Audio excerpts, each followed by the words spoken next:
اپنی ضرورتوں کو پورا کرنا ہمارا مقصد نہیں، حکومتیں وزارتیں چلانا ہمارا مقصد نہیں، ہمارا مقصد تو ہر حال میں اللہ کے امر کو حضور کے طریقے پر پورا کرنا ہے۔ حضرت عمر کے خلافت کا زمانہ یہ وہ عمر ہے، عمر ابن عبدالعزیز، کہ جب گلی میں گزرتا تھا تو اس کی خوشبوؤں کے حلے گھروں میں بیٹھے ہوئے لوگوں کو پتہ چلتا تھا کہ عمر گلی سے گزر رہا ہے۔ ایسا حسن و جمال تھا کہ چہرے پہ آنکھ نہیں ٹکتی تھی، اور ایسی نخرے والی چال تھی کہ جو دیکھتا تھا دنگ ہوتا تھا، اور لمبا عبا ہوتی تھی جو زمین پہ گھسٹتی ہوئی جاتی تھی۔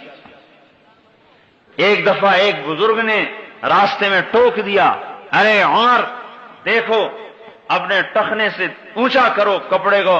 انہوں نے کہا جان کی خیر ہے تو آئندہ مجھے مت کہنا یہ بات، ورنہ گردن اڑا دی جائے گی۔ ایک یہ وقت ہے۔ اور جب آئے خلافت پر،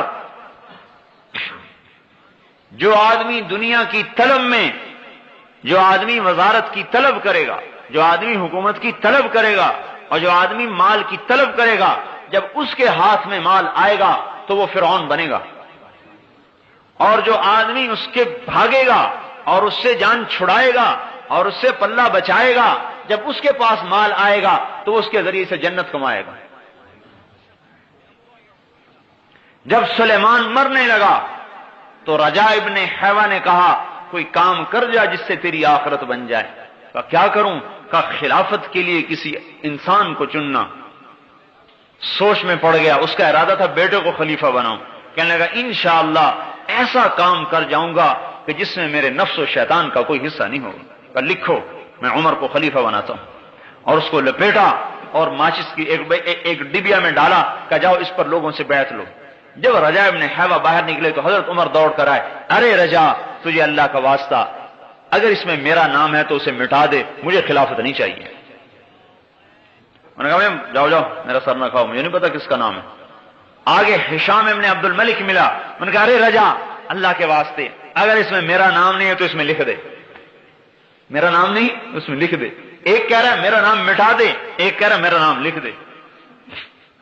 جب اس ڈبیا پر بیعت لی اور کھولا اس کو، کہا آؤ بھائی بیعت کرو، اے عمر اٹھو تمہیں خلیفہ بنایا جاتا ہے۔ تو عمر کھڑے نہیں ہو سکے، دو آدمیوں نے سہارا دے کر اٹھایا اور لڑکھڑاتے ہوئے ممبر پر آئے، کہا مجھے خلافت نہیں چاہیے، تم اپنے فیصلے سے کسی اور کو بنا دو۔ کہا نہیں امیر المومنین نے کہہ دیا ہے۔ ہشام کی چیخ نکلی، ہائے ایک شامی نے تلوار نکالی، آئندہ تو نے بات کی تیری گردن اڑا دوں گا، تو امیر کے حکم کے سامنے آواز نکالتا ہے۔ جب خلافت پر آئے جو کہ اب میں اس سے آخرت کو کما کے دکھاؤں گا، ساری دنیا کے انسانوں کو پتہ چل جائے کہ بادشاہت میں بھی آخرت کمائی جا سکتی۔ پھر وہ وقت آیا،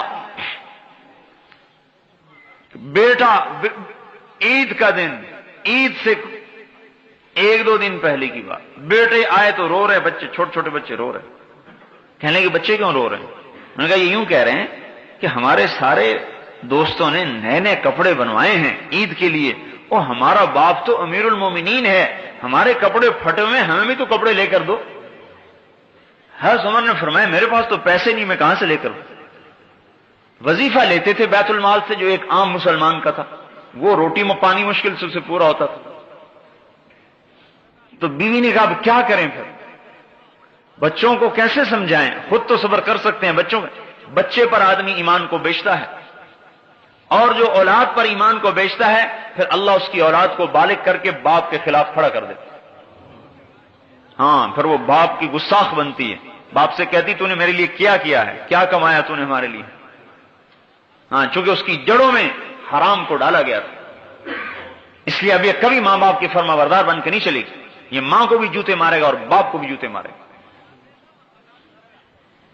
حضرت عمر نے کہا میں کہاں سے لوں، میرے پاس تو پیسے نہیں ہیں۔ کہا تو کیا کریں، ان کو کیسے سمجھائیں؟ انہوں نے کہا میں کیسے سمجھاؤں؟ بیوی نے کہا ایک مجھے ترکیب سمجھ میں آئی کہ آپ اپنا وظیفہ پیشگی لے لیجئے، جو مہینے کا وظیفہ ملتا ہے آپ پیشگی لے لیں، ہمارا بچوں کی کپڑے بن جائیں گے، ہم صبر کر لیں گے۔ کہنے لگے یہ ٹھیک۔ اپنا خادم نہیں غلام ہے، غلام زر خرید مزاحم اسے بلایا، خزانچی تھا، کہا بھائی میاں مزاحم ہمیں اس مہینے کا وظیفہ پیش کی دے دو۔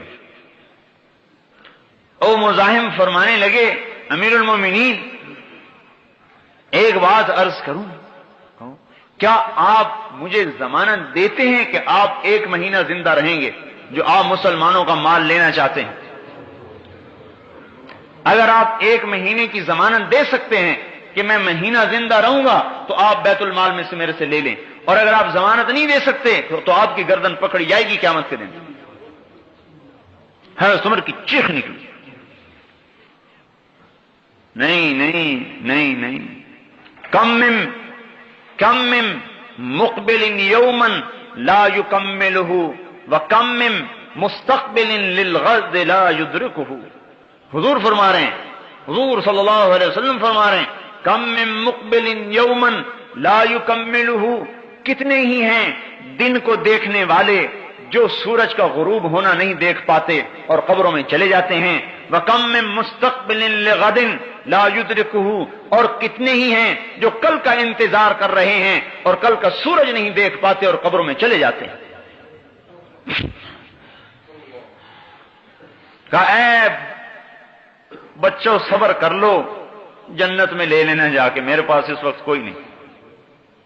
امر کو نہیں توڑا، بچے کی خواہش کو توڑ دی، اپنے جذبات کو توڑ دیا، اللہ کے امر کو نہیں توڑا، ضرورت کو قربان کیا، امر الہی کو قربان نہیں کیا۔ یہ ہے لا الہ الا اللہ، کہ میں اللہ کا غلام ہوں، میں بک چکا ہوں، میں بیوی بچوں کا نہیں ہوں، میں کاروباروں نہیں ہوں، میں تاجر نہیں ہوں، میں ذمہ دار اور حاکم اور وزیر نہیں ہوں، میں لا الہ الا اللہ کا غلام ہوں، مجھے اللہ کے امر کو دیکھنا ہے، مجھے یہ نہیں کہ کون کیا کرتا ہے۔ گھر میں آئے بیٹیاں منہ پہ کپڑا رکھ کے بات کریں، حضرت عمر کہنے لگے بیٹی کیا بات ہے، منہ پہ کپڑا کیوں رکھتی ہو؟ خادمہ نے کہا امیر المومنین آپ کی بچیوں نے آج کچے پیاز سے روٹی کھائی ہے، اس لیے ان کے منہ سے بدبو آ رہی۔ ہاں امیر المومنین کہ جس کا امر 3 بر اعظم پہ چلتا ہو اور اربوں مخلوقات اس کے سامنے گردن جھکائے کھڑی ہو، اور دمشق سے لے کر ملتان تک، اور دمشق سے لے کر استنبول تک، اور دمشق سے لے کر کاشغر تک، اور دمشق سے لے کر مصر تک، اور دمشق سے لے کر چاڈ تک، اور دمشق سے لے کر اندلس اور پرتگال اور فرانس تک جس کا امر چل رہا ہو، اس کی بیٹی کچے پیاز سے روٹی کھا رہی۔ وہاں ہمارے تو چھاوڑی والے کی بیٹی کچے پیاز سے روٹی نہیں کھاتی، اور اتنے بڑے با اقتدار انسان کی بیٹی ہے کچے پیاز سے روٹی کھاتی ہے۔ حضرت عمر رونے لگے، ہائے میری بیٹی، میں تمہیں بڑے اچھے کھانے کھلا سکتا تھا لیکن تیرا باپ دوزخ کی آگ برداشت نہیں کر سکتا۔ میرے سامنے 2 راستے تھے، تمہیں حلال حرام کٹھا کر کے کھلاتا، خود دوزخ میں جاتا، میں اسے برداشت نہیں کر سکتا۔ موت کا وقت آیا، مسلمہ نے کہا امیر المومنین کا لباس تو تبدیل کر دو، میلا ہو گیا۔ اپنی بہن سے کہا سالہ۔ حضرت فاطمہ نے کہا، بیوی تھی، کہا اے بھائی اللہ کی قسم امیر المومنین کے پاس ایک ہی جوڑا ہے، تبدیل کہاں سے کروں، ایک ہی جوڑا ہے۔ مسلمہ نے کہا امیر المومنین آپ کے بچے فقر و فاقے کی حالت میں آپ انہیں چھوڑ کے جا رہے ہیں، بھوکا چھوڑ کے جا رہے ہیں، میرے سے 1 لاکھ روپیہ لے لیجئے، اپنے بچوں کو دے دیجئے، میرے بھانجے ہیں۔ فرمایا دیتے ہو؟ کہاں؟ کہا چلو وہ 1 لاکھ وہاں واپس کر دو جہاں تم نے ظلم اور رشوت سے حاصل کیا ہے، وہاں واپس کر دو، میرے بچوں کو حرام نہیں چاہیے۔ پھر بیٹوں کو بلایا، میرے بیٹو میرے سامنے 2 راستے تھے، میں تمہارے لیے مال جمع کرتا اور جیسا کیسا جمع کرتا خود جہنم میں جاتا، اور تمہیں دوسرا راستہ یہ تھا میں تمہیں توکل سکھاتا اور خود جنت میں جاتا۔ میرے بیٹوں میں جہنم تو سہ نہیں سکتا تھا، میں نے تمہیں اللہ سے مانگنا سکھا دیا ہے، جب ضرورت پڑے اس سے مانگ لینا، تمہارا کفیل ہوگا۔ وہ کہتا ہے وَهُوَ يَتَوَلَّى الصَّالِحِينَ، میں ہوں نیک آدمیوں کا والی۔ جب موت آئی اور جنازہ اٹھا اور قبرستان کو چلا اور قبر پر رکھا گیا تو آسمان سے ایک ہوا چلی اور کاغذ کا پرچہ گرا، کاغذ کو اٹھایا گیا، اس کے اوپر لکھا ہوا تھا بسم اللہ الرحمن الرحیم براءۃ من اللہ لعمر بن عبد العزیز من النار، بسم اللہ الرحمن الرحیم، اور یہ اللہ تعالی کی طرف سے عمر کے لیے آگ سے نجات کا پروانہ ہے۔ ہم نے عمر کو دوزخ سے نجات دے دی، ساری دنیا کو بتا دیا کہ سن لو ہم نے عمر کو دوزخ سے نجات دے دی، اور اس پروانے سمیت حضرت عمر کو قبر میں ڈالا گیا۔ ایک مسلمانوں کے ایک روم کے علاقے میں ایک مسلمان قید ہوئے، اور وہ وہاں سے بھاگ کر نکل رہے ہیں، تیسری رات ہے ان کو روم میں چلتے ہوئے، ان کے 8 ساتھی قتل ہو چکے تھے، یہ 9 بچ گئے تھے، یہ وہاں سے بھاگ کے آ رہے ہیں، تو پیچھے سے گھوڑے کے ٹاپوں کی آواز آئی، سمجھنے لگے کہ بس میں تو پکڑا گیا، میرے پیچھے آئے پکڑنے والے، پیچھے جو مڑ کے دیکھا ایک نے آواز دی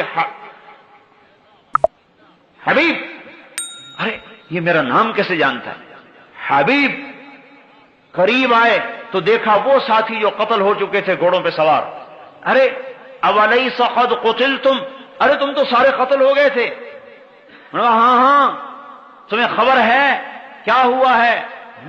کہا عمر ابن عبد العزیز کا انتقال ہو چکا ہے، اور اللہ نے تمام شہداء کو کہا ہے اس کا جنازہ پڑھو جا کے، ہم سب وہاں جا رہے ہیں، تم نے گھر جانا ہے؟ یہ روم میں ہے، گھر جانا ہے؟ کہنے کہ ہاں، ناولنی، ہاتھ پکڑاؤ، میرا ہاتھ پکڑا، اردفنی، اور مجھے پیچھے گھوڑے پر بٹھایا، اور اس کا گھوڑا چند قدم چلا ہوگا کہ اس نے خفقنی خفقتن، اس نے مجھے زور سے کوہنی ماری، اور میں جو الٹ کے گرا تو گھر کے دروازے کے سامنے پڑا تھا۔ عراق، روم سے عراق،